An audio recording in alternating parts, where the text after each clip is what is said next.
సిగాచి ప్రమాదంలో తమ వారి జాడ తెలియక బాధితుల బంధువులు కన్నీరు మున్నీరవుతుంటే మరోపక్క మృతదేహాలకిచ్చే నష్టపరిహారాన్ని కాజేసేందుకు కొందరు కుట్రలు చేస్తున్నారు. పరిశ్రమ ప్రమాదంలో మృతి చెందిన కార్మికుల పేర్లతో కేటుగాళ్లు కొందరు తమ బంధువేనంటూ డబ్బులు కాజేసేందుకు ప్రయత్నిస్తున్నారు. మనోహర్ రెడ్డి అనే కార్మికుడు ప్రమాదంలో మృతి చెందాడని చెబుతూ పటాన్చెరువు ఆసుపత్రి వద్దకు ఓ అజ్ఞాత వ్యక్తి వచ్చారు. తెలంగాణకు చెందిన ఓ ఎంపీ లెటర్ ప్యాడ్తో వచ్చి తమకు నష్టపరిహారం ఇవ్వాలని డిమాండ్ చేశారు.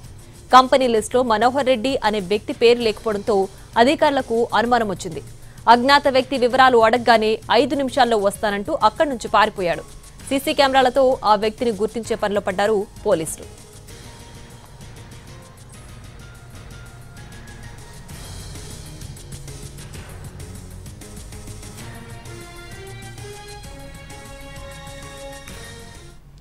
రెట్టిక సిగాచి మృతుల బంధువుల బాధ ఒక పక్క అయితే మరోవైపు దొంగలు చొరబడుతున్నారు. దీనికి సంబంధించి పూర్తి డీటెయిల్స్ మా ప్రతినిధి శ్రీనివాస్ అందించడానికి సిద్ధంగా ఉన్నారు. శ్రీనివాస్, చెప్పండి, అసలు ఆ వ్యక్తి ఎవరు?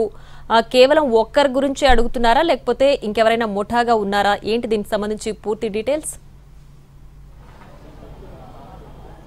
ఒకవైపు సిగాచి పరిశ్రమలో పేలుడు ఘటన జరిగి 42 మంది ఇప్పటికే మృతి చెందగా ఇంకా 8 మంది ఆచూకీ లభించలేదు. దీంతో జిల్లా యంత్రాంగం అంతా కూడా ఇప్పటికే రెస్క్యూ ఆపరేషన్ కొనసాగుతుంది. 8 రోజులైనా కూడా సహాయక చర్యల్లో ఇటు జిల్లా పోలీసులు కావచ్చు, రెవెన్యూ సిబ్బంది కావచ్చు, మున్సిపల్ సిబ్బంది అంతా కూడా సహాయక చర్యల్లో నిమగ్నమై ఉంటే మాత్రం కొందరు అక్రమార్కులు ఇటు బాధిత కుటుంబాల పేర్లు చెప్పి అక్రమాలకు తెరలేపుతున్నారు.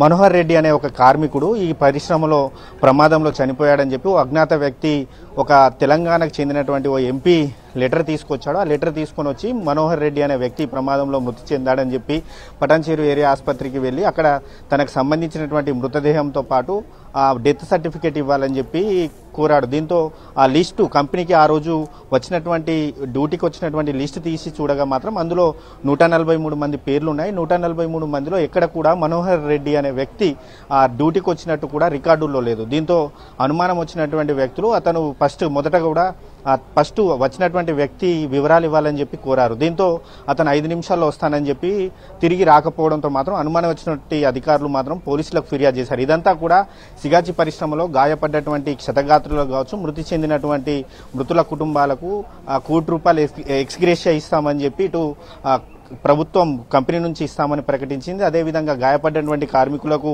₹10 లక్షల తక్షణ సహాయం కింద ₹10,000 ఇస్తుంది. మృతి చెందిన కుటుంబాలకు వారి తక్షణ సహాయం కింద ₹1,00,000 ఇస్తుంది. అంటే దీన్నే అనుకూలంగా మలుచుకొని కొందరు అక్రమార్కులు మాత్రం ఈ అక్రమాలకు తెరలేపుతున్నారు.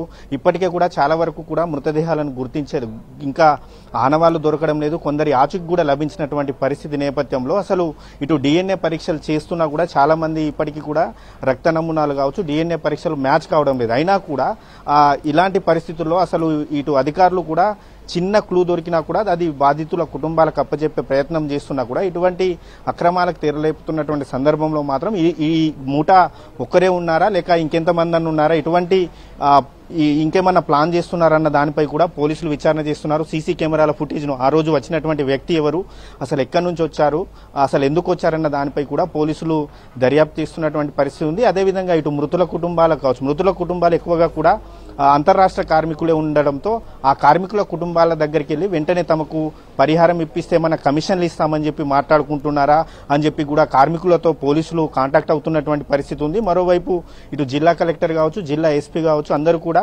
ఖచ్చితంగా మృతుల కుటుంబాలకు ఎక్స్గ్రేషియా తామే ప్రభుత్వమే ఇస్తుంది, ఎవరిని కూడా దళారులను ఆశ్రయించొద్దని చెప్పి ఇప్పటికే ఇటు జిల్లా కలెక్టర్ ఎస్పీ అయితే చెప్తున్నటువంటి పరిస్థితి అయితే మనకు ఇక్కడ కనిపిస్తా ఉంది. మొత్తంగా చూసుకుంటే సిగాచి పరిశ్రమ దుర్ఘటన జరిగి ఆ కుటుంబాలు తీవ్ర విషాదంలో ఉంటే మాత్రం అక్రమార్కులు మాత్రం ఈ విధంగా రెచ్చిపోతున్నారు.